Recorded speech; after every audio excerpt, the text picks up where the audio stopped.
question is that, that comes around a lot. Can you be a model under 5'8"? The question is yes, but typically an individual cannot,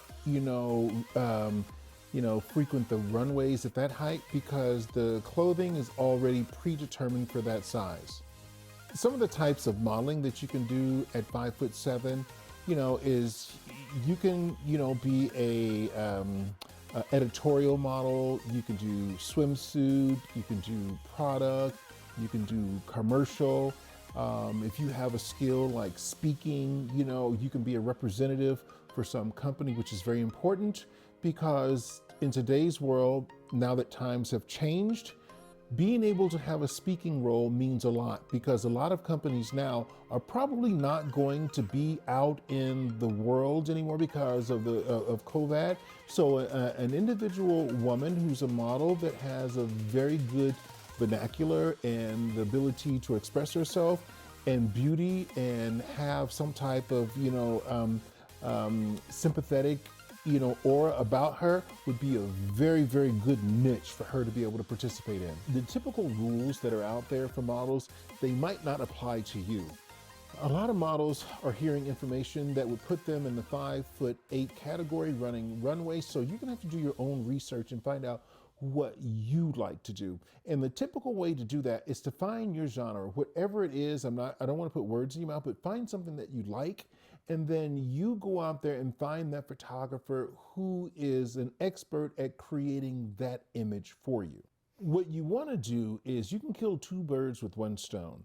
If you're trying to look for a certain look or genre and become very unique, the photographer that you're looking for that's going to give you those beautiful images, try to look and see if that photographer is already known in the industry because you're killing two birds with one stone. Because if you're trying to be that swimsuit special model or, the one that is, you live in a rural community and you love knits and crocheted items, find that photographer who does that. And I'm not saying go down that path, but that's just an example. Find the niche that you're looking at. Make sure that there's an audience for it. And if there is an audience for it, find the photographer who is in the middle of that audience, because now shooting with him will get you one step closer to where you want to be. Agencies. Agencies are, you can't approach an agency like you approached them years ago. Agencies had their place in a specific direction. Now agencies have to retool themselves to fit in today's society. So whenever you're out looking for an agency, do your research. Make sure it's not a mom and pop agency that got a storefront and started bringing young models in 2 weeks ago. So make sure the agency is established and kind of take a peek at what they've done in the past, because it's, one agency does not fit all and you have to do your research. Now, my opinion on agencies is that a lot of times agencies have, 100, 200 girls that they have to take care of. What that means is that you have to kind of get in a small line and you are one of 100 or 200.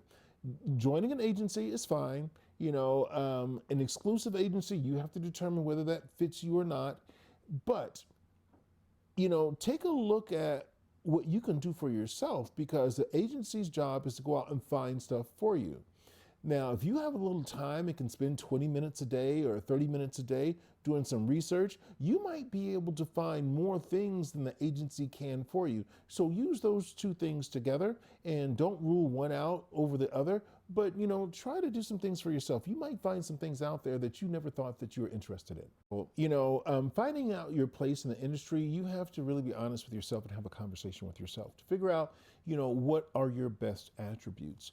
If you have certain things on your face that that maybe someone else might not have an issue with, but you do, which is going to mess with your self-esteem, put yourself in a position to where you can really let yourself go.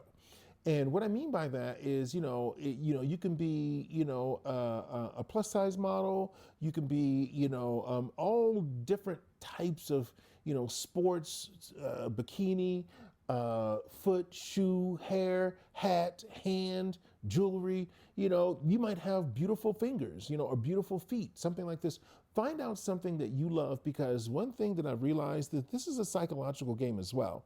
And if you feel good about yourself, I think other people are going to pick up on that feeling as well. Also, you already mentioned, but you can mention it in a different way. Help yourself stand out. Helping yourself. With your portfolio. Sorry, building a portfolio.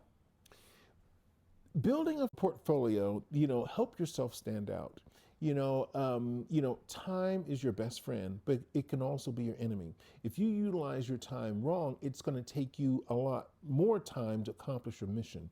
So if you are building a portfolio, make sure you focus on the things that you want to really push. I'm not a woman, but I deal with 30 women a day.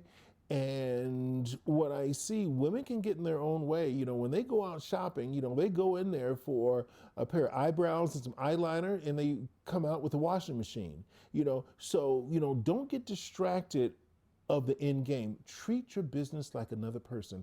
Give it love, fertilize it, be kind to it, and put in what you put into it is what you're going to get out. So if you want to be that,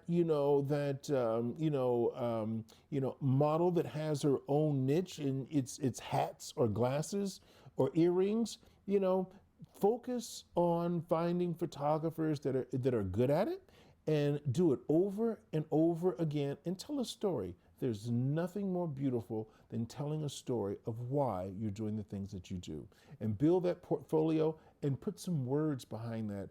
And what I mean by that is create, 10, 20, 30, 1 minute videos saying why. Make people love you. Whatever you are, find the things that you love. I always love the story of Tyler Perry, how if you get up in the morning and it's easy for you to do, those are the things that I think you should choose as a part of it. So for example, if you love, fitness modeling, but you also love the piano, try to include the two things that you love together. It will tell uh, um, a larger beautiful story of who you are. If you have dogs, a special breed of dog, include your dog that you love in this, because that feeling, that emotion is really going to come out in your portfolio and who you are. So if it's a piano that you play, incorporate that into what you're doing. If you're a dog lover or a cat lover, incorporate that into what you're doing. I think you'll come up with a lot better answers. And when you wake up the following morning, it's going to be something that is always going to make you smile. And, doing that, creating a niche should be translated into the things that you love.